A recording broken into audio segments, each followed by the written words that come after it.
sometimes when people think of inclusion, people tend to think it has to be uniform. And you brought in a very Yeah. interesting point that it's all different perspectives, it's all diversity, and still we should be included, right? So inclusion is all about celebrating that. Thanks for that. And Yeah. Girish, can I request you to go next? Well, for me, what I'm looking at is in this, particularly people with special abilities, how they can be included in the mainstream of employment and apprenticeship and that kind of stuff. So, there are many organizations who do have special considerations of people with special abilities, but at the same time, the government of India also has certain, aspects as to in the apprenticeship law itself. People with special abilities would be preferred not by any special treatment or anything of that sort, but they would be given equal opportunities. That is more important, right? And so equal opportunities out there, and of course there would be some hygiene factors in case of some special abilities need to be considered, some infrastructural facilities, those things need to be considered, and it is incumbent on the organizations to provide such facilities, extra safety measures and things, hygiene factors and things like that. But all said and done, we have seen that people with special abilities, they perform much better, as one of our panelists was talking all about right now in the beginning itself. So, and they we find that they are not to demean anybody, but we find that they bring in special abilities to the work culture, and some I would say commitment and sincerity, honesty, these factors, we see marked difference in such communities. So would be very happy to support any such initiatives, and would any guidance if it is required. I'm always, if I can do anything, I'll be very happy to. Wonderful, wonderful, Girish. I'm sure quite a few of us would want to connect with you to learn about that and then think about how we can do it. Right? Sure. So one small thing, Girish. So actually, when we started WinVinaya Foundation, our tagline was enabling differently able to succeed. But when we started training and placing persons with disabilities, then they actually corrected us and then said they are comfortable being called as a person with a disability, a person with vision impairment, a person with the hearing impairment. And frankly, they said, don't call us differently able, don't call us specially able. And they were saying that you are putting us in a box and it's making us uncomfortable, right? So we didn't know. When we started the foundation, we didn't know. We thought it will be rude if we call them as person with disability or something like that. They said no, that is their identity. They are completely comfortable with it. So now we started using the terms person with disability. Only later on we came to know that the United Nations actually recommends that you put the person in front of disability. So it's person with the disability or person with vision impairment, person with hearing impairment, person with autism, stuff like that. So I thought that, as we are discussing, probably I'll share this thing, what I learned along the way. Thank you. Thanks for this learning and this education. Thanks a lot. So it's all about learning from each other, right? So, yeah, sure. Thank you. And Dominic, can you please go ahead? Sure. Sure. Actually, here I echo Linika's sentiment. To me, inclusion means that no one can be left behind. Each of us, without exception, has the right to live with dignity and participate fully and equally in society. So, inclusion at a micro level can be how I choose to interact with every person I encounter, to how our work in legal policy can make a difference towards inclusion at a more macro systemic level. So this is what inclusion means to me and why it's so important. Thank you. Bhumika, please. Sure. Thank you so much for this question. I think it's very important to understand what inclusion means, and to understand that first, I think we need to take a step back and understand why are we talking about inclusion, right? It's about what our preamble includes: equality of opportunity, right? And treatment, equal treatment to everybody, not just equality, but also equity. So the meaning of inclusion lies in the need for inclusion, where everyone feels respected, feels that they're treated with dignity. And Shiva, what you were saying, absolutely on point. A person with a disability, right? Not a disabled person, not a special needs child, not a specially abled. Even the word Divyangjan is actually very patronizing. right? There's no Divyang, right? And these are conversations I've had with my team members who are people with disabilities. So I think it's the dignity of a person that comes first, and that should be respected first, and then the disability. Only then, when we start dealing with everyone with that kind of a mentality, that's when inclusion really happens, irrespective of whether it is a disability, caste, creed, gender, etc. Wonderful, wonderful. Thanks a lot, Bhumika. So, Arun. How about person with determination? Can you please come again? I think Linika said, how about person with determination? So again, I think there's a small thing which I have also learned very recently from my colleagues. There's a big tendency of people patronizing people with disabilities, saying they're such an inspiration and they're so amazing, and despite the disability they have done this, which is fair to an extent, but we need to understand that their struggle is a struggle because we haven't made a society which is accessible to them. Yeah. So it's more of a comment on us than on them. So what I've learned in my interactions with my team is that we shouldn't encourage, we shouldn't label them as inspiring, and rather treat the person as a person with a disability, because that's just a medical condition. I'm a person wearing a red sari with a black bindi, but that's not all of me. There's more to me. So yeah, I hope that answers a bit of your question, David. Sure, we will learn as we go along, right? I'm sure Arun will have his perspective also, right? So Arun, if you don't mind, can you please share your version of what you consider to be inclusion? Yes, sir. I have seen both the worlds. Like past 15 years back, I am a person with sighted. Now I am a person with visual impairment. At that time also, we are looking for an opportunities and possibilities. Now, after visual impairment also, we are looking for opportunities and possibilities. For me, it is just providing equal opportunities and looking for a possibilities. Inclusion is why it is important. It is important because it gives me an equal access to opportunities, and it allows me to take a part in every area of my life. And it makes me independent and removes a lot of barriers, and it allows me to contribute to my family, where I'm working, and my society as well. Here, I wanted to give two examples here where we are excluded and we felt like very sad about that. The one is like last week, one of my team member, he visited one of the leading insurance company where he wanted to buy a term insurance for him to secure his family. They denied because of his disability. Okay. And another one is like one of my other colleagues, she wanted to donate a blood to a kid where she's in ICU. Because of that, because of her disability, she denied. In these situations, we feel very bad about the society, and they have not included us in, as a part of the society. Thank you. Thanks, Arun. So it's very interesting because just in January, we did a blood donation camp in WinVinaya, and Red Cross, they came and took, many of the persons with and without disabilities.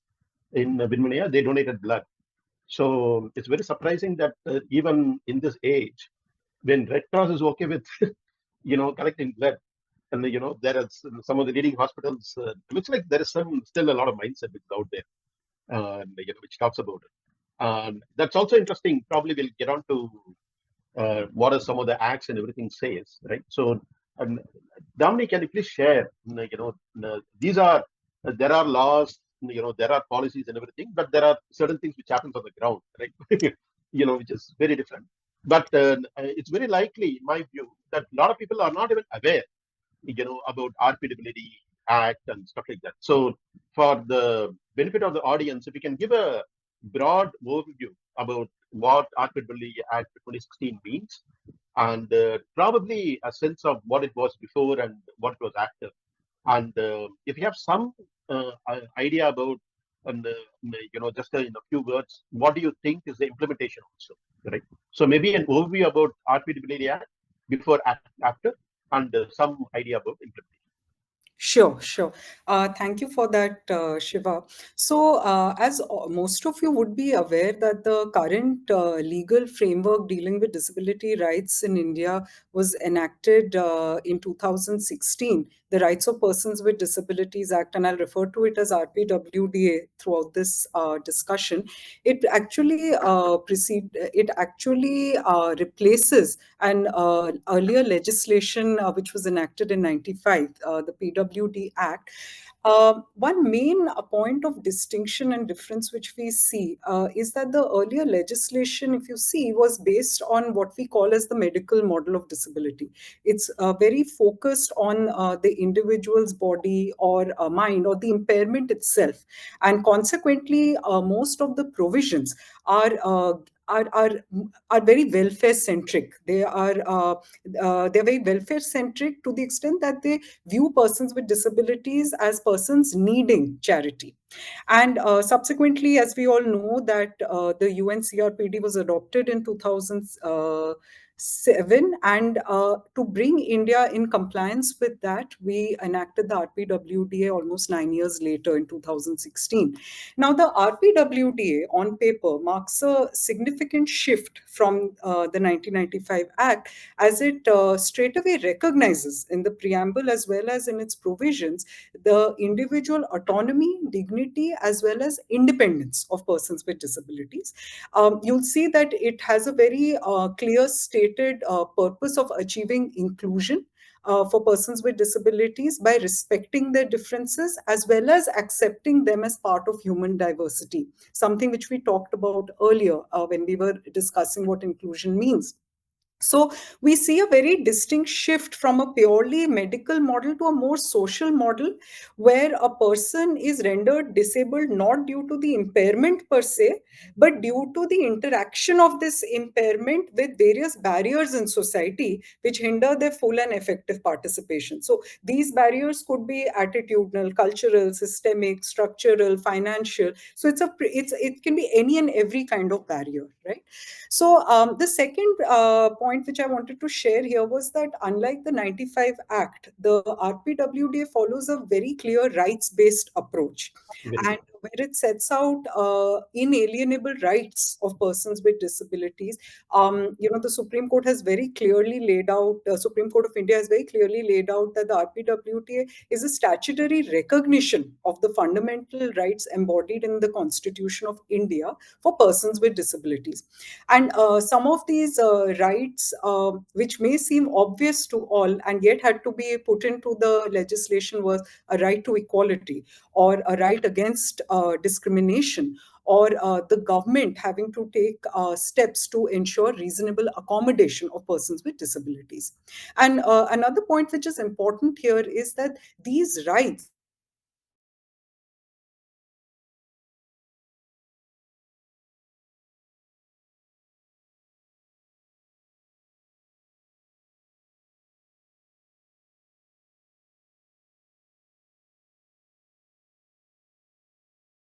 as obligation in very specific contexts to achieve inclusion. So what I mean by that is, let me give an example of education. So the RPWDA clearly talks about inclusive education, with the idea being that students with and without disabilities will learn together, and the system of teaching is suitably adapted to meet the learning needs of all.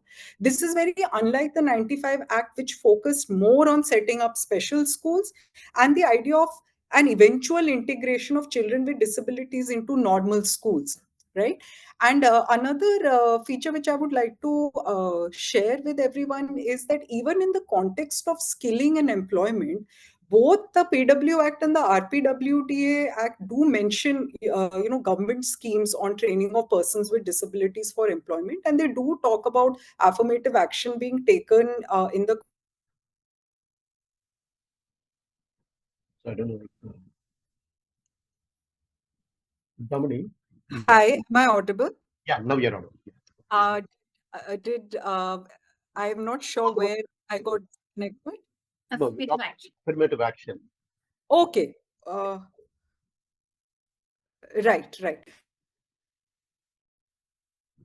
My apologies. So, in the context of skilling and employment, like I said, there are some similarities between both the legislations, because they both talk about government programs for skilling and employment and affirmative action in the context of government jobs. But what sets the RPWDA apart is that this time around, it clearly lays down principles of non-discrimination or any kind of denial of promotion on the basis of disability in employment. It talks about providing reasonable accommodation and a barrier-free and conducive work environment for persons with disabilities. And it very clearly mandates that any kind of establishment, whether it is government or private, must have an equal opportunity policy in place towards achieving inclusion, towards greater economic and social empowerment. So, these are some of the instances of legal impact that we see after the enactment of the RPWDA. But in order to address the question of implementation, I think one thing which I want to really bring out here is that the RPWDA is a very aspirational framework. It's a very detailed piece of legislation, but yet at some level it continues to remain skeletal.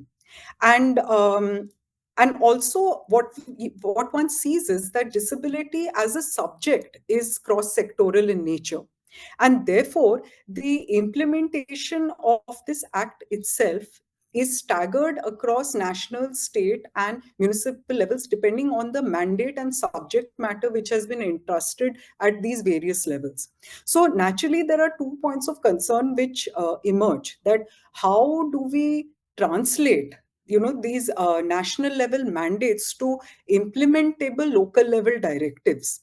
And the second concern which I want to leave everyone with is that disability inclusion is not the responsibility of just one Ministry of Social Justice at the center or one social welfare department at the state level, right? So when we are battling against these two points, then you can very well understand the concerns which one may have towards implementation of a framework of this nature.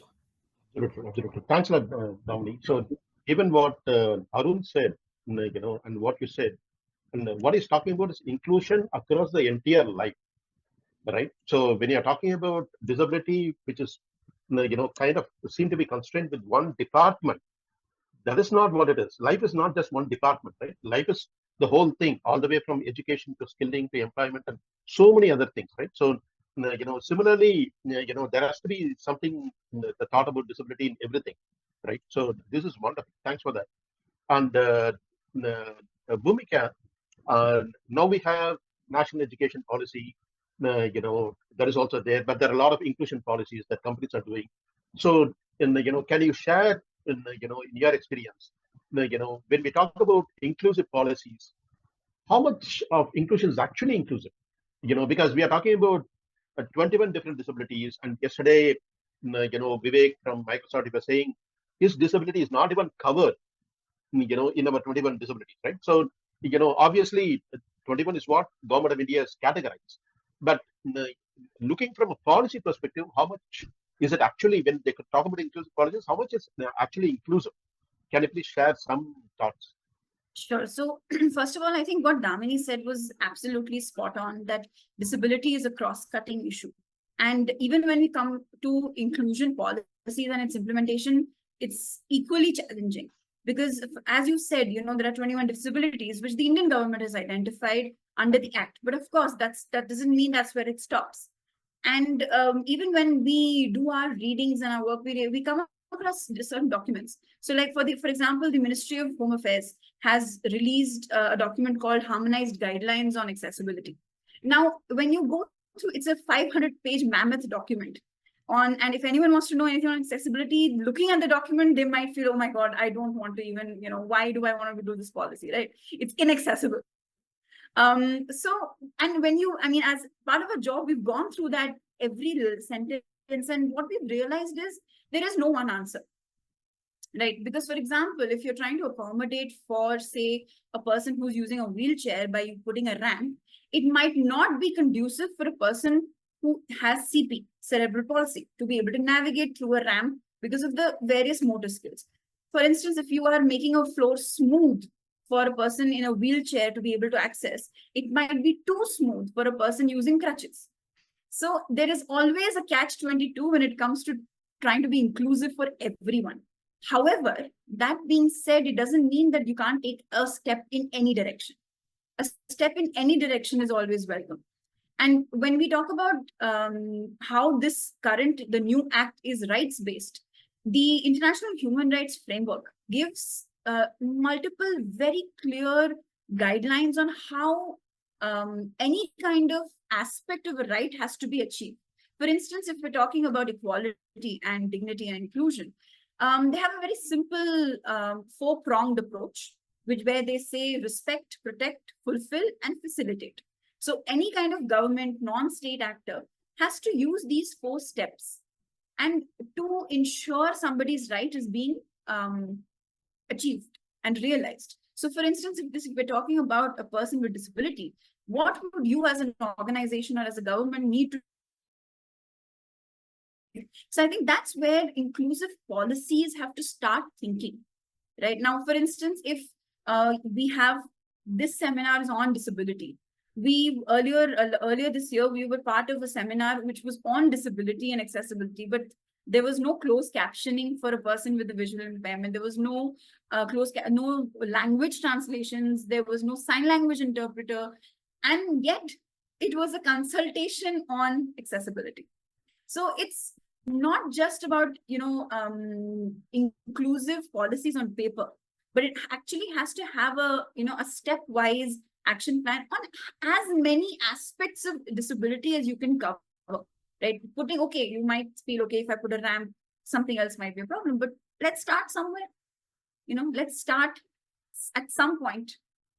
Wonderful, wonderful. Thanks a lot, Bhumika. So I think, instead of being fearful, if we consider people as just people, because they have been living in India, they've been learning, they've been going to schools, colleges, and we don't have to shut them out of livelihood or life.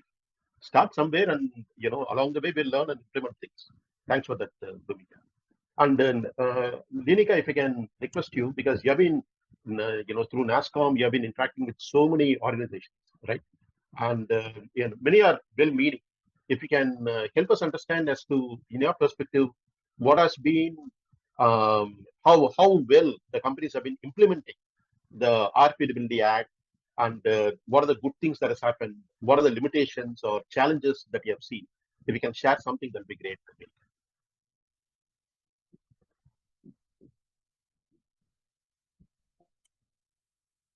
Yeah. So, see, the RPWD Act is something that is being practiced, but not, while RPWD Act did introduce certain things like equal opportunity policy, reasonable accommodations, right? So one thing that we missed is also about accessible infrastructure, accessible buildings, accessible content, accessible communication. I think a lot is being followed. I think the challenges for a lot of organization today is to be able to go to this repository which has this information, right? So for example, when I was working on something to make the website accessible, right? Where is that repository? Who are the people that organizations could reach out to, right? Because, some of that is a very big challenge. Starting from where do they hire from? How do they make things accessible? What is the starting point? Who can do audit for them? So I think that kind of repository advocacy is a challenge, 100%. Wonderful, wonderful. Thanks, Linika. I think you're very right. One is for us to, even the well-meaning companies, if there is a easier way for them to discover, who are all the people who can do this, and the second is it affordable? Where do they start? How do they grow? If we can create that ecosystem with so many different players across the country, I think it'd be great. I'm sure, as we discuss more, more partnerships with the NASSCOM leading the way, so that other industries can also follow, whatever NASSCOM is doing. Right? Thanks for that. And you also brought out about and so certain things on the skilling, employment, and whatever the NASSCOM is also helping with. Let me ask Arun. Arun, you have been a lead trainer, right? So you have been training persons with disabilities on various things. Is it really easy, or is it difficult to train persons with disabilities? There are so many latest technologies, right? Yeah. Is it easy or difficult? What is your sense? Yeah, learning any technology and any assistive technology like screen readers and generative AIs like ChatGPT, Bard, or whatever. It is very easy when which is reasonable accommodation is provided, in the sense like for a totally blind the screen reader, all those things has to be provided. Then it will be very easy for us to learn and implement. I use a lot of ChatGPT and Bard AI tools for creating lessons plans, curriculums, all those things. And I suggest my trainees to learn and use these tools in their day-to-day life, which they can learn and grow in their career. Okay. So you talk about, looks like more on persons with visual impairment. Yeah. What about persons with other disabilities? Have you come across that also, Arun? Yes, sir. We have seen the HSI, intellectual disability, mental illness. All those people, they use the modern technologies in their day-to-day life in our premises where we train here. Okay. So you don't see it's a major issue. Yeah, it is not a major issue, but they have to be provided the reasonable accommodation to access those tools. That's it. Wonderful, wonderful. Yeah. Thanks for that, Arun. Yes. Girish, let me ask you this. See, when we talk to especially persons with disabilities a couple of years back, and they used to always look at it from the perspective of, I want a permanent job, I want a government job. That is what people used to talk about. And they also saw that, there has been a slowdown in the industry, not just in India, across the globe, right? So that is one thing that is out there. And more and more, be it the parents or be it the education institutes or even the persons with disabilities who are graduates and all that, whom we deal with, they come and say, can we also, instead of just waiting, can we also get real life experiences, of on the job training kind of a thing and everything, right? I think, you have been leading this effort through NASSCOM, in a wonderful way, the apprenticeship program and everything. I don't think enough people, especially in the persons with the disability sector or their parents or others, know enough about that. If you can help us understand more about the apprenticeship program, and also, share your thoughts on how it could potentially benefit the companies and the persons with the disabilities, that'll be great for us. Well, at the ground level, as we see today, even in apprenticeship programs, in some big organizations, people with disability, hope I'm saying it correct now this time. Sorry about that, my mistake. We all learn. Yeah, so, big organizations, they do have a strategy and of inclusivity, and people with disabilities also are being included in their initial level hiring and training programs, and that goes with apprenticeship as well. But, I think there is a larger need, because if I look at the Apprenticeship Act 1961 itself, so far I have not, in the 28 pages of the act, I have not seen this word of people with disability. How do we handle that? Right. So here, my colleagues here, Damini ji and Bhumika ji, they're, experts in those areas. Why can't this be? Because, if it can be made, okay, let me take a step back. Apprenticeship Act is something like, across the industry, it is compulsory.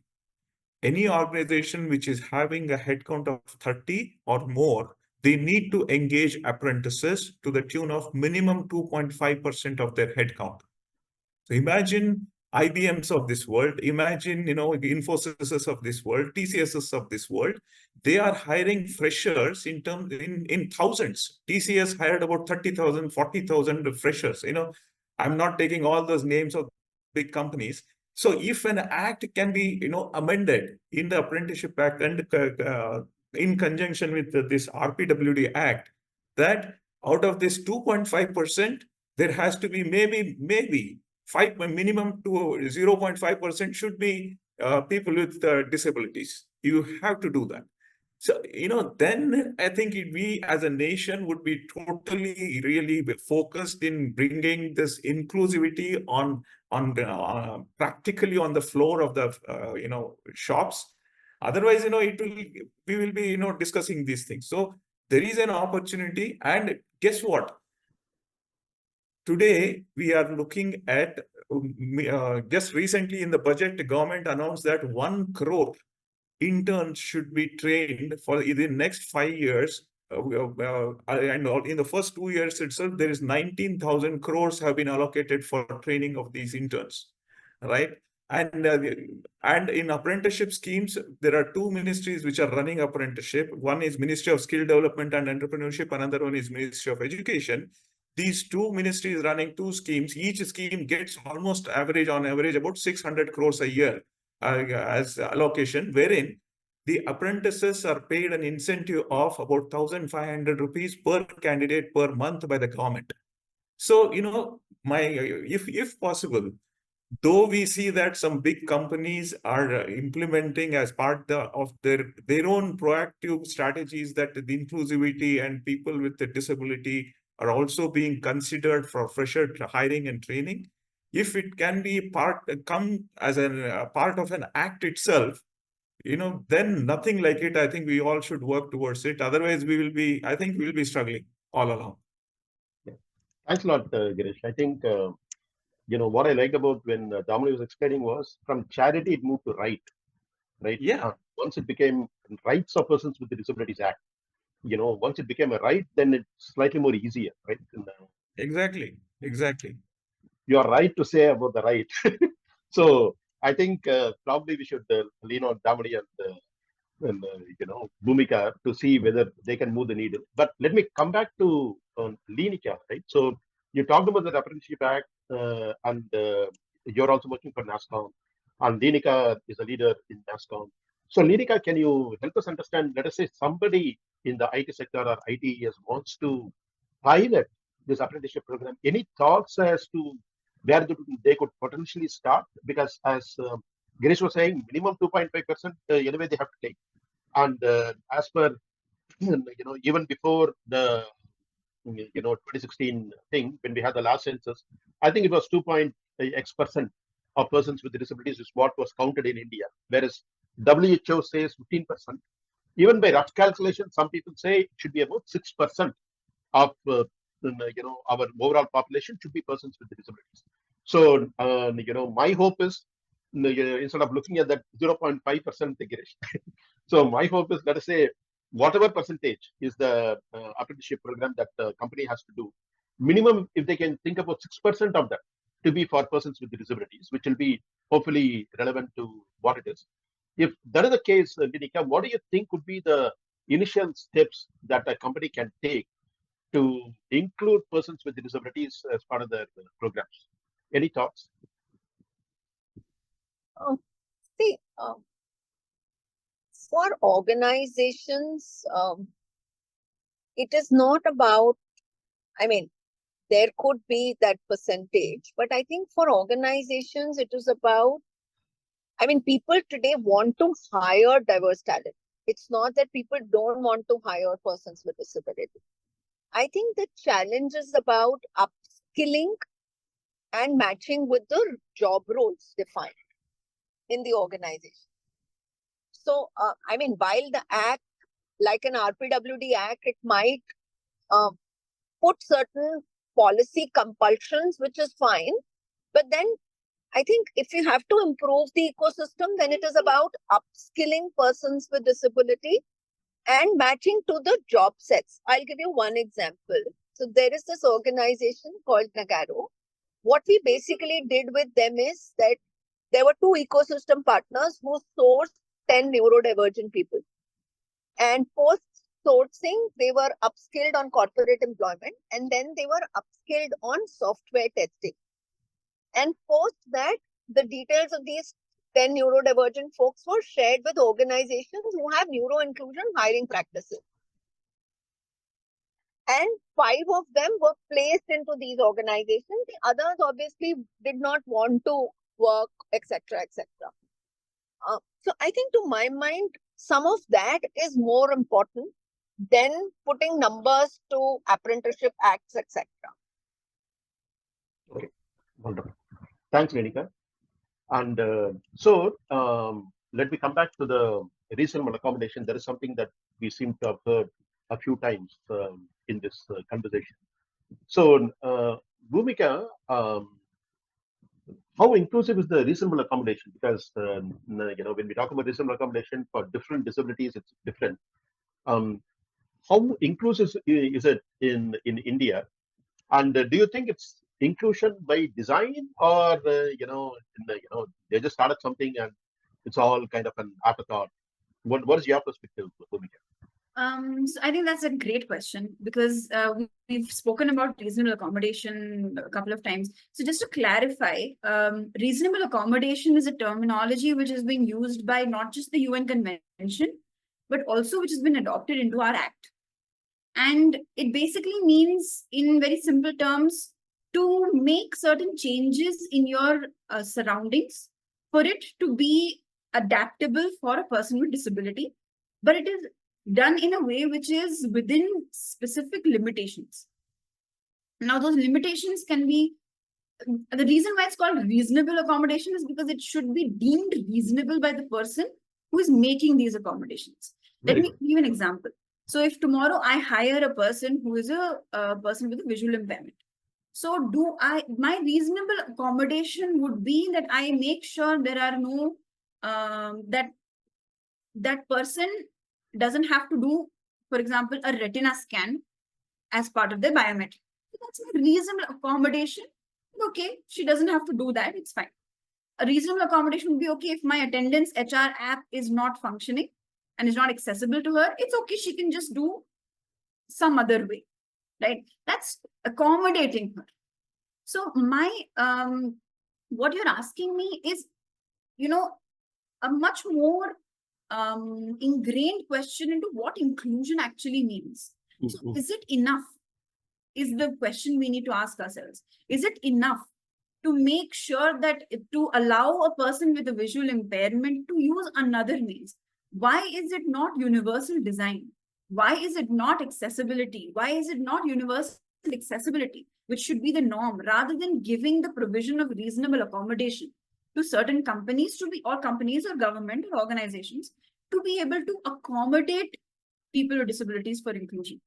So as far as your question is concerned, I think universal design should be the norm and reasonable accommodation should be your backup. Unfortunately, it's the other way around in the Act, which is understandable, but it's not acceptable. Very good, very good. Yeah. So again, and even the Act actually talks a lot about accessibility, Section 40, Section 41, the rules, all of it talks a lot about accessibility. But again, as I said, the focus, the objective is like, okay, do reasonable accommodation first. Accessibility we'll see later. Wonderful, wonderful. Thanks for that. I'm sure, when we talk about the universal design, sometime back when we were doing a research, and I did not know something like a typewriter, right?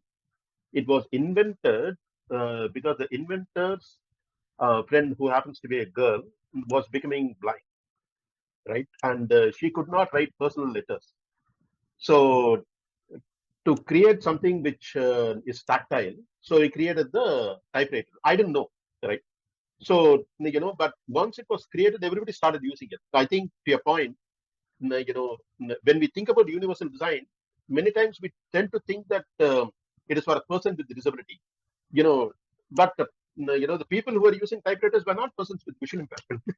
Everybody used it, right? So once you think about universal design, I think it's literally universal. Everybody can use it. So, thanks for bringing that. I think, probably they will start off with starting it as an accommodation, but the whole idea should be that by design, we should be thinking this, so they'll benefit everyone. Thanks for that, Bhumika. Domini, you also talked about RPWD Act. Frankly, I learned a few things today, and I'm sure there are a lot of new developments in in the legal framework in the recent past. Can you share some thoughts about what are the latest legal developments, specifically on inclusion and specifically on disability? Domini? Sure, sure. Thank you for the question, Shiva. So, as you know, I was saying earlier also that disability is a cross-cutting, cross-sectoral practice area, and we have seen in the last few years that there have been significant number of legal developments within the disability sector itself, as well as in other sectors which have an impact on disability inclusion.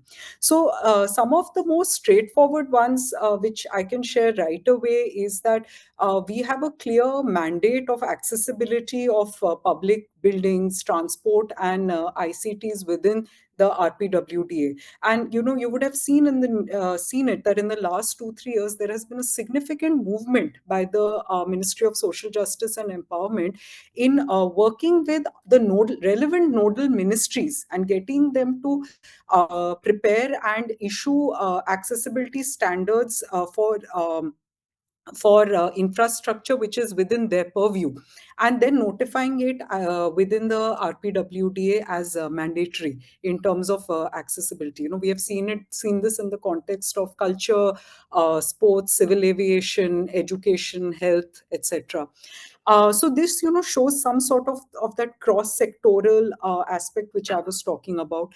The more recent examples are, we saw that last year the Ministry of Women and Child Development had launched the Divyang Protocol, which talked about dedicated training of Anganwadi workers for early identification of children with disabilities, so that requisite intervention and ultimately disability inclusion can be facilitated, especially in the context of inclusive education and other contexts as well. Of course, there are certain other complicated examples also in this case, where we have to really make where we'll have to actually make an assessment to what extent does it lead to disability inclusion. For instance, last year the Digital Personal Data Protection Act was passed, and it was a significant piece of legislation which talks about protection of personal data. But what we see is that a bare reading of the two legislations, we'll see that on one hand, the RPWDA recognizes the legal capacity of persons with disability, which would naturally extend to their personal data, and brings in the concept of a limited guardian, right, who will support the person with disability for a limited purpose for a limited period of time. But then you have this Digital Personal Data Protection Act, which talks about taking verifiable consent for processing of personal data of persons with disabilities only with the consent of the legal guardian, and effectively undermining the legal capacity of a person with disability. So we see an immediate inconsistency between the two laws. uh, Another interesting example which I want to share is that of the recent amendment which has been proposed to the subordinate rules under the RPWDA, which gives statutory recognition to UDID cards. But in the process of giving this recognition, it also weaves in the concept of giving longer timelines for a disability certification as well as issuance of UDID card. It talks about how persons with disabilities have to bring in additional documents for this entire process. So, but the question really is that, are we, is it really leading to disability inclusion? It might, but are we also addressing the other very critical issues of bringing in uniformity in the disability certification processes which are there? One document is required by one department, another department requires some other document, right? And are we addressing the issue of capacity constraints which may be felt at the state and local level, which is involved in this medical assessment, right? So legal developments will happen, they will keep happening as they are, but it is very important to see what is its actual impact on disability inclusion. Wonderful. Thanks for that, Damini. I think many times when it is coming for public consultation and when it is open for public review and all that, many people don't take it very seriously. I think it's very important for us to talk to the parents, talk to the educationists, and talk to even persons with disabilities themselves, and then say it's very important for them to look at all these drafts and then go back and then say what they're okay with, what is it they want to change. I think all these things are very important for us to do it, right? So thanks for bringing that. I didn't even realize that we have only 6 more minutes. It has been very engaging session. So one request I have as a closing remark, right? If each of you can talk about, if there is one action that you think will improve inclusion, what do you think it will be? One, probably you can take a few seconds to a minute. So Girish, can I request you to say it? One action which you think will improve inclusion. I think I have already said that. Apprenticeship Act 1961 should have that clause for, these people with disability also included in that, in whichever percentage, whatever numbers, that I leave it to the expert to decide. But to be inclusive, it should be in the Act. Wonderful. So Girish, did I tell you are my new best friend?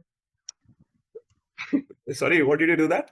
No, I said you are my new best friend, right? Best friend. Okay.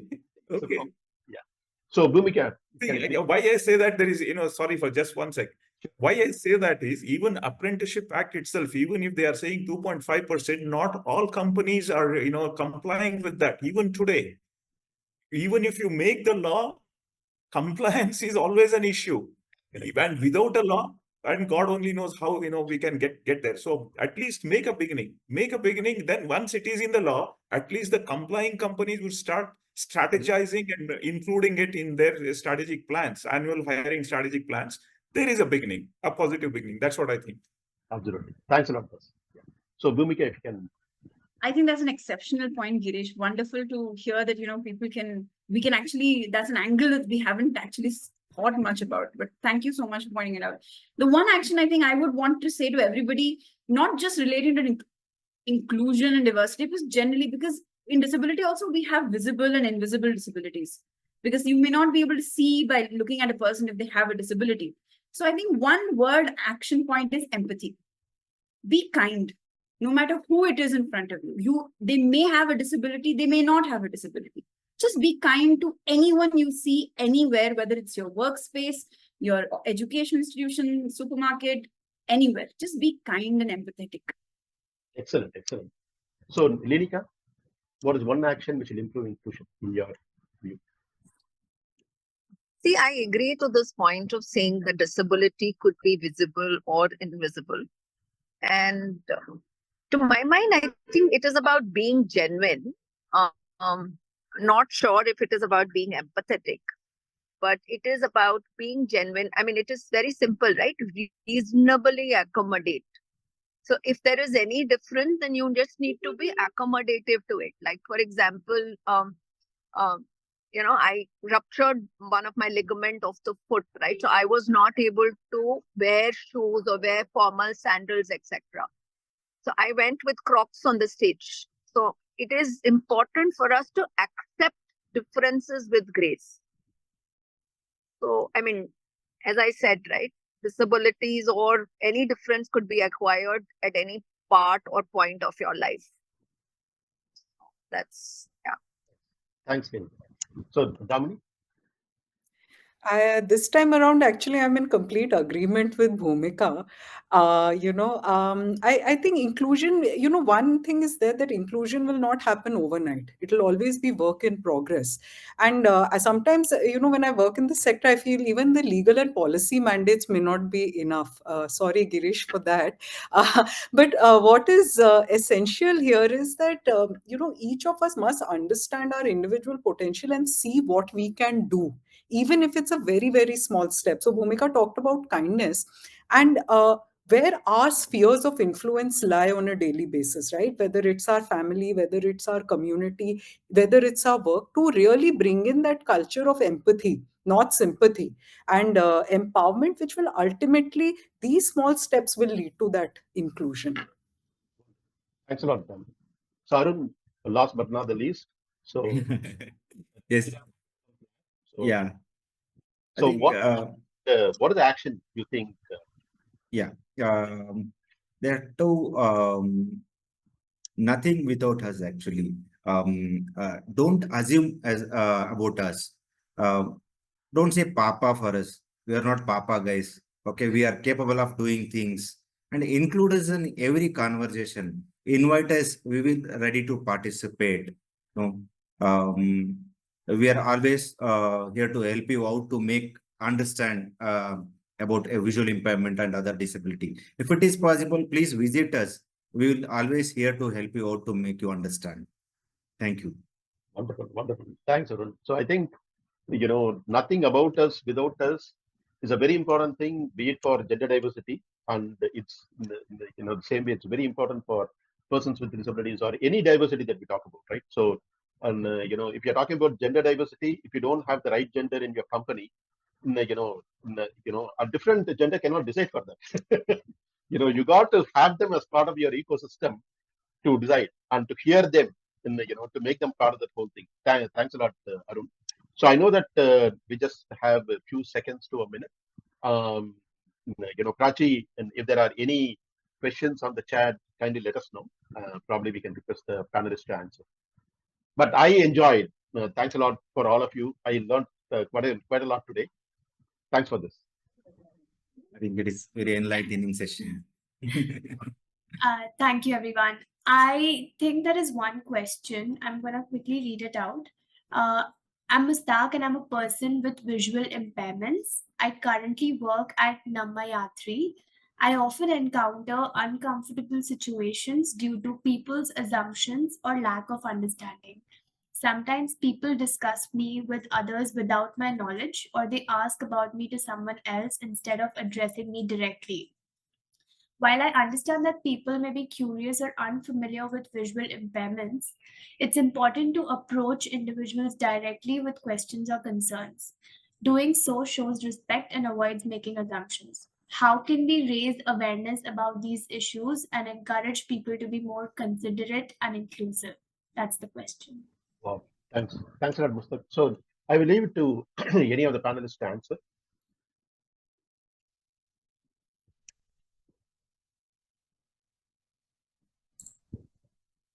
Should I go, or Arun, would you like to answer? I think it's best if you answer. No, you can go ahead, Bhumika. So I'll want to hear Arun's answer first. Yeah. Yes. Actually, the first thing we have to be included, and we have to participate in every moment of the life. So, Bhumika, you want to add anything in any other? I think the crux of the question, and what I understand is that he wants to understand how to raise awareness. So, first of all, I think I understand where you're coming from because it is a problem, and I think first and foremost, anyone who asks any kind of question, I think that's where you have an opportunity to actually educate them. So awareness can start from you yourself. And of course, you have different organizations. I'm sure Vidhi, Damini from Vidhi can help. And we are a bunch of different organizations who do systematic awareness sessions and sensitization awareness programs. We can always get together for that. But on a personal level, I think you can educate whoever you come across. I think that would be the best way to deal with a situation like that. Wonderful. Thanks, Bhumika. So, Mustaq, my perspective is stand up. Right? So, I don't think you should wait for somebody else to fight for you. Stand up and fight.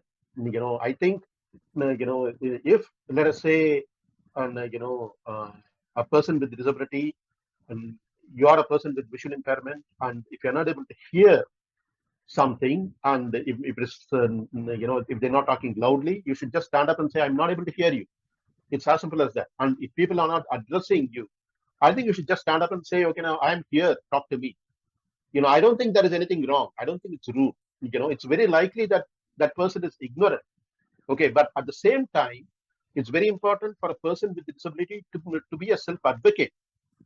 It's very, very important.